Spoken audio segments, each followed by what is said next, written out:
नुपुर शर्मा के पैगंबर मोहम्मद साहब और हजरत आयशा की शादी की उम्र को लेकर उठाए गए सवाल पर प्रज्ञा मिश्रा ने दिया सीधा जवाब।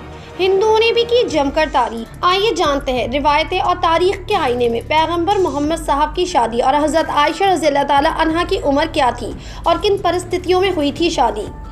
इस्लाम के आखिरी पैगंबर हज़रत मोहम्मद साहब और उनकी बीवी हज़रत आयशा की शादी की उम्र को लेकर भाजपा की पूर्व प्रवक्ता नुपुर शर्मा और पार्टी के निष्कासित नेता नवीन कुमार जिंदल के आपत्तिजनक बयान को लेकर भारत सहित अरब मुल्कों में आक्रोश है।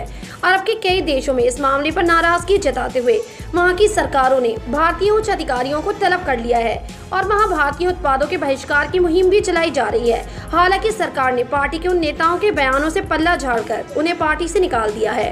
गौरतलब है कि ये विवाद हजरत मोहम्मद साहब और उनकी बीवी हजरत आयशा की उम्र को लेकर शुरू हुआ, जिसमें शादी के वक्त हजरत आयशा की उम्र 6 साल बताकर उस पर आपत्तिजनक टिप्पणी की गई, जबकि हकीकत ये है कि शादी के वक्त हजरत आयशा की उम्र को लेकर इस्लामी विद्वान भी एकमत नहीं है। ऐसे में पत्रकार और यूट्यूबर प्रज्ञा मिश्रा ने भी अपने यूट्यूब चैनल पर एक वीडियो अपलोड करी है, जिसमें उन्होंने बहुत ही अच्छे तरीके से इस बात पर खुलासा करा है कि पैगंबर मोहम्मद साहब की और हजरत आयशा की शादी किन परिस्थितियों में हुई। दरअसल दारुल उलूम देवबंद की वेबसाइट दारुल इफ्ता के मुताबिक हजरत मोहम्मद साहब से हजरत आयशा की जब शादी हुई थी तब उनकी उम्र 6 साल थी और जब उनकी रुखसती हुई तो उनकी उम्र 9 साल कुछ माह की थी। वहीं सही बुखारी और हदीस के मुताबिक जब पैगंबर मोहम्मद साहब से हजरत आयशा का निकाह हुआ तो उस वक्त हजरत आयशा रज़ियल्लाहु ताला अन्हा की उम्र 6 साल थी और नबी की उम्र 53 साल थी, मगर उनकी रुखसती 9 साल की उम्र में तब हुई जब वे शारीरिक रूप से बालिग हो गई थी और रुखसती का ये पैगाम उनकी माँ ने ही भिजवाया था। वहीं स्कॉलर डॉक्टर जाकिर नाइक की माने तो उनके मुताबिक हदीस के मुताबिक हजरत आयशा की शादी और रुखसती की उम्र 6 और 9 साल वाली सही है। डॉक्टर जाकिर नाइक कहते हैं कि मेडिकल साइंस के मुताबिक जब किसी लड़की को प्यूबर्टी यानी कि पीरियड्स आ जाते हैं तो वे शादी के योग्य मान ली जाती है। कुरान भी यही हुक्म देता है। वहाँ लड़के और लड़कियों की शादी की उम्र तय नहीं की गई है, बस इतना कहा गया कि जब वे बालिग हो जाएं तो उनका निकाह कर देना चाहिए। डॉक्टर जाकिर नाइक के मुताबिक दुनिया के हर हिस्से में लड़कियों को प्यूबर्टी आने की उम्र अलग अलग होती है। भारत में 12 से 15 साल की उम्र के बीच में लड़कियां बालिग होती हैं, जबकि अमेरिका में 15 साल के बाद शुरू होता है। ठंडे प्रदेशों में लड़कियों की प्यूबर्टी देर से शुरू होती है, जबकि गर्म देशों में 9 से 10 साल में ही शुरू हो जाती है। वहीं डॉक्टर जाकिर नाइक के मुताबिक सऊदी अरब एक गर्म जलवायु वाला देश है, यहाँ की लड़कियां 10 साल में ही बालिग हो जाती हैं, तो इस लिहाज से ये बात सही हो सकती है। इसे भौगोलिक दशाओं और जलवायु के लिहाज से भी देखा जाना चाहिए। वहीं जामिया मिलिया से इस्लामिक अध्ययन में मास्टर आलिम और इस्लामी मामलों में जानकार अबरार अहमद कहते हैं कि इस्लामिक वर्ल्ड में रिसर्च बहुत कम हुए हैं। मौलवियों ने सुनी सुनाई और आम तौर पर कायम तारीखी रिवायतों को ज़्यादा फॉलो किया है। दरअसल मोहम्मद साहब और हजरत आयशा की शादी कोई अचानक नहीं हुई थी, इसे लेकर एक पूरा प्रसंग है। उनकी पहली पत्नी की मौत के लगभग 10 सालों बाद हजरत आयशा से उनकी शादी तय हुई थी। कुरान में लड़कियों की प्यूबर्टी आने से पहले शादी से मना किया गया है, तो पैगंबर मोहम्मद साहब की शादी कुरान के आदेशों के खिलाफ नहीं हुई होगी।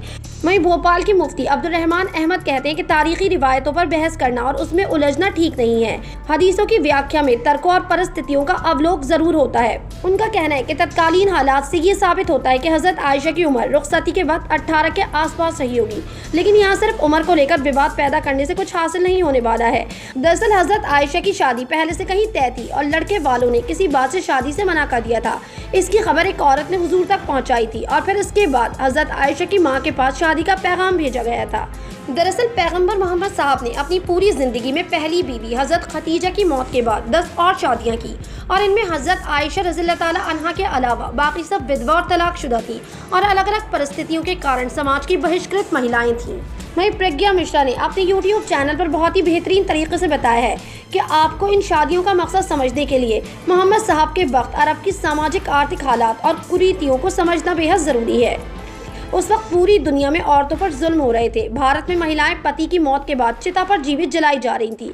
बाल विवाह आम था। 10 साल की लड़की भी अगर विधवा हो जाती थी तो उसे ताउम्र अकेले रहना पड़ता था।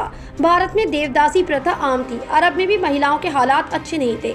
महिलाओं का बाजार लगता था। लोग एक औरत बेचते और दूसरी खरीद कर घर ले जाते, गुलामों की तरह रखते, अय्याशी करते और फिर कुछ दिन बाद उसे भी बेचकर अगली ले आते। औरतों के इन हालात के कारण ही वहाँ के लोग लड़की पैदा होते ही गड्ढा खोदकर जीवित दफन कर दिया करते थे।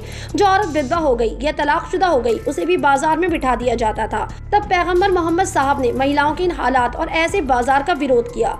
लोगों को समझाया कि तुमको कोई औरत पसंद है तो उसके साथ निकाह करो और उसे उसका हक अदा करो, उसको इज्जत दो, सम्मानजनक नरक जिंदगी दो, विधवा से शादी करो, गुलाम से शादी करो, तलाकशुदा से शादी करो और उसे हमेशा के लिए अपनी सुरक्षा दो। उनकी हर शादी में तत्कालीन समाज के लिए कोई ना कोई संदेश था। मैं इस्लामिक मामलों में जानकार मानते हैं कि तब मोहम्मद साहब के अनुयायियों, उनके फॉलोअर्स को ये बात अटपटी लगती थी कि कोई आदमी विधवा या तलाकशुदा महिला से विवाह कैसे कर सकता है। लोग महिलाओं को सिर्फ एक इस्तेमाल की चीज समझते थे, उनकी इज्जत नहीं करते थे और पुरुषों के बराबर नहीं समझते थे। लोग समाज में फैले कुरीतियों से अभ्यस्त हो चुके थे। इसलिए पैगम्बर मोहम्मद साहब ने लोगों को माइंडसेट बदलने के लिए समाज द्वारा अलग अलग कारणों से बहिष्कृत और घृणित समझी जाने वाली 9 औरतों से शादी करके अपने समर्थक और फॉलोअर्स को दिखाया, जब तुम्हारा पैगंबर ऐसी महिलाओं से शादी कर रहा है तो तुम क्यों नहीं कर सकते। उन्होंने ऐसी औरतों को समाज में मान्यता और इज्जत दिलाई और उनसे शादी करने को पुण्य बताया, ताकि समाज में सदियों से चली आ रही घिसी पिटी परिपाटी और मान्यताओं को ध्वस्त किया जा सके। कुछ विद्वान मोहम्मद साहब की शादियों को तत्कालीन परिस्थितियों और धन प्रचार की रणनीतियों का हिस्सा भी मानते हैं। इस बात की पुष्टि इस तथ्य से भी होती है कि मोहम्मद साहब के निधन के बाद इस्लाम के प्रचार प्रसार की जिम्मेदारी को हजरत आयशा ने बखूबी निभाया और उसे आगे बढ़ाने का काम किया। वहीं प्रज्ञा मिश्रा द्वारा शेयर किए गए इस वीडियो पर कई सोशल मीडिया यूजर्स रिएक्शन देते और तारीफ करते नजर आ रहे हैं। इस पर कोटा राजस्थान से एक यूजर ने कमेंट करते हुए लिखा कि मैं कट्टर हिंदू हूं, लेकिन आज मोहम्मद साहब के बारे में जानकर दिल नरम हुआ और आज मैं मानता हूं इस बातों को कि मोहम्मद साहब पूरी दुनिया के नबी हैं। वहीं इस पर रजन उपाध्याय नाम के एक यूजर ने लिखा, बात सत्य की है और झूठ का मुंह काला होना ही चाहिए। तो गोपाल गौड़ नाम के एक यूजर ने लिखा, ईश्वर एक है, इसलिए किसी भी धर्म में बताए गए ईश्वर के स्वरूप का सम्मान करें। जय हिंद। तो एक यूजर ने लिखा, बहुत सटीक ढंग से आपने समझाया, काश इसी तरह बाकी लोग भी समझें और दूसरों को अपमानित करने से बचें। अल्लाह आपको सदा खुश रखे, आमीन। ऐसे कितने ही सोशल मीडिया यूजर हैं जो इस पर अपने रिएक्शंस देते हुए दिखाई दे रहे हैं। आपकी क्या राय है इस खबर के बारे में? अपनी राय कमेंट सेक्शन में जरूर दें। हमारे चैनल को सब्सक्राइब करें, बेल आइकन प्रेस करें ताकि हर खबर आप तक जल्द से जल्द पहुंचे।